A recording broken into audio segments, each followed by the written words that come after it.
കാര്യം നിസ്സാരമാണെങ്കിലും പ്രശ്നം ഗുരുതരമായ ഫോമോയെ കുറിച്ച് കേട്ടിട്ടുണ്ടോ? ഫോമോ? FOMO? അതെ, ഫിയർ ഓഫ് മിസ്സിംഗ് ഔട്ട്. അത് ഫിയർ ഓഫ് മിസ്സിംഗ് ഔട്ട് എന്ന് പറഞ്ഞാൽ നമ്മൾ ഈ കൂട്ടുകാരൊക്കെ ചിലപ്പോൾ പറയത്തില്ലേ, ഹലോ ഐ മിസ്. അതല്ലെങ്കിൽ ചിലപ്പം കമിതാക്കൾ അങ്ങോട്ടും ഇങ്ങോട്ടും മൊബൈലിൽ വാട്സപ്പിൽ കൊടുക്കത്തില്ലേ, ഹലോ ഐ മിസ് യു. അല്ല, ഇത് ആ മിസ്സിംഗ് ഔട്ട് അല്ല. ഇത് മനുഷ്യൻ്റെ മനസ്സിനുണ്ടാകുന്ന മാനസികമായ ഒരവസ്ഥയാണ്, ഒരു തോന്നലാണ്. അതായത് മറ്റുള്ളവരുടെ നല്ല കാര്യങ്ങൾ, നല്ല അനുഭവങ്ങൾ, സന്തോഷകരമായ അനുഭവങ്ങൾ ഇതെല്ലാം കാണുമ്പോൾ എനിക്കത് നഷ്ടപ്പെട്ടു പോകുന്നോ, എനിക്കത് ഇല്ലാതായി പോകുന്നോ എന്നുള്ള ഒരു ഭയം. അതാണ് ഫിയർ ഓഫ് കുശുമ്പ്, അസൂയ, ജലസി എന്നൊക്കെ നമ്മൾ പച്ച മലയാളത്തിൽ പറയുന്നത്. അല്ല, അതിനൊക്കെ മേലെയാണിത്. ഇത് എല്ലാ മേഖലകളിലും ഉള്ളവർക്ക്, ഏത് പ്രായക്കാർക്കും, ഏത് തൊഴിൽ ചെയ്യുന്നവർക്കും എല്ലാവർക്കും അനുഭവിക്കാൻ വരുന്ന ഒരവസ്ഥയാണിത്. അപ്പോൾ ഇതിൻ്റെ ഒരു പ്രധാന ലക്ഷണം എന്ന് പറഞ്ഞാൽ, ഒരു ഗ്രൂപ്പിൽ നമ്മൾ പെർഫോം ചെയ്യുമ്പോൾ, അല്ലെങ്കിൽ ഒരു സമൂഹത്തിൽ പെർഫോം ചെയ്യുമ്പോൾ നമ്മൾ അതിനകത്ത് അല്പം ചെറുതായി പോകുന്നു, ഒറ്റപ്പെട്ടു പോകുന്നു എന്നൊരു തോന്നൽ വരാം.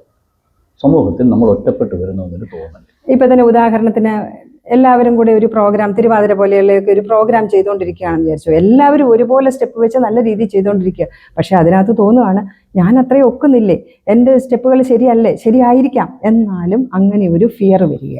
ഇതുപോലെ തന്നെ ഗ്രൂപ്പിൽ മറ്റുള്ളവർ നമ്മളെ പരിഗണിക്കുന്നില്ലേ, എന്നെ അങ്ങോട്ട് പരിഗണിക്കുന്നത് പോരാ എന്നൊരു തോന്നൽ വരാറുണ്ട്. അതെ, ഇപ്പം അതിനൊരു ഉദാഹരണം പറയുകയാണെങ്കിൽ, നമ്മളിപ്പോൾ ഫുട്ബോൾ കളി, കുട്ടികളെല്ലാവരും അങ്ങോട്ടും ഇങ്ങോട്ടും ബോൾ പാസ് ചെയ്ത് പോവുകയാണ്. പക്ഷെ അതിനകത്ത് തോന്നുക, എനിക്ക് പാസ് ചെയ്ത് തരുന്നില്ലേ, എന്നെ പരിഗണിക്കുന്നില്ലേ എന്നൊരു തോന്നലങ്ങ് വരിക. അതുപോലെ ആ ലീഡർ പെർഫോം ചെയ്യുന്ന പോലെ എനിക്ക് പെർഫോം ചെയ്യാൻ പറ്റുന്നില്ലേ, അങ്ങനൊരു തോന്നലും വരാം. ലീഡർ പലപ്പോഴും നന്നായിട്ട് പെർഫോം ചെയ്യും, അതുപോലെ എനിക്ക് അങ്ങോട്ട് പറ്റും.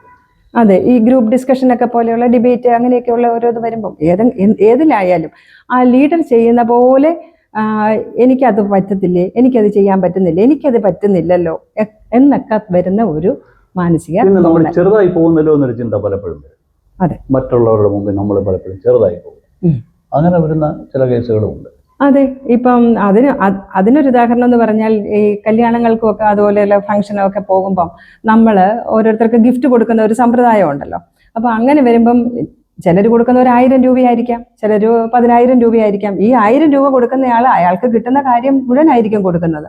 അതേസമയം 10,000 കിട്ടുന്നയാൾക്ക് 1,00,000 കിട്ടുന്ന വരുമാനമുള്ള ആളായിരിക്കാം അത് കൊടുക്കുന്നത്. പക്ഷെ ഈ 1000 രൂപ കൊടുത്ത ആൾക്ക് തോന്നുക, അയ്യോ ഞാൻ മറ്റുള്ളവരുടെ മുമ്പിൽ ചെറുതായി പോയി, കൊടുക്കാനുള്ളത് കൊടുക്കുകയും ചെയ്തു, ചെറുതായി പോയല്ലോ എന്നുള്ളൊരു വിചാരം. അതുപോലെ സോഷ്യൽ മീഡിയയുടെ ഒക്കെ ഒരു കാലമല്ലേ ഇപ്പോഴേ, സോഷ്യൽ മീഡിയയിലൊക്കെ എന്തെല്ലാം പെർഫോമൻസ് കാണുന്നത്. അതെ, ആ പെർഫോമൻസ് എല്ലാം അങ്ങോട്ട് കാണുമ്പോഴത്തേക്കും എനിക്കത് പറ്റുന്നില്ലേ, ആ ഒരു വിചാരം. ഇങ്ങനെ മൊത്തത്തിൽ നോക്കുമ്പോൾ ഒരാൾക്ക് സ്വയം ഞാൻ അങ്ങ് നഷ്ടപ്പെട്ടു പോകും, ഒറ്റപ്പെട്ടു പോകുന്നു, നഷ്ടപ്പെട്ടു പോകുന്നു എന്നൊരു തോന്നൽ വരും. ആ ഒരു തോന്നൽ അങ്ങ് കയറി വരിക. അത് ഒരു ആങ്സൈറ്റിയിലോട്ട് പോകാം, പിന്നെ അതൊരു ഡിപ്രഷനിലോട്ട് പോകാം. ആ ഡിപ്രഷനിലോട്ട് എത്തിക്കഴിഞ്ഞു കഴിഞ്ഞാൽ പിന്നെ നമ്മൾ വിചാരിക്കുന്ന ഒരവസ്ഥയേ അല്ല.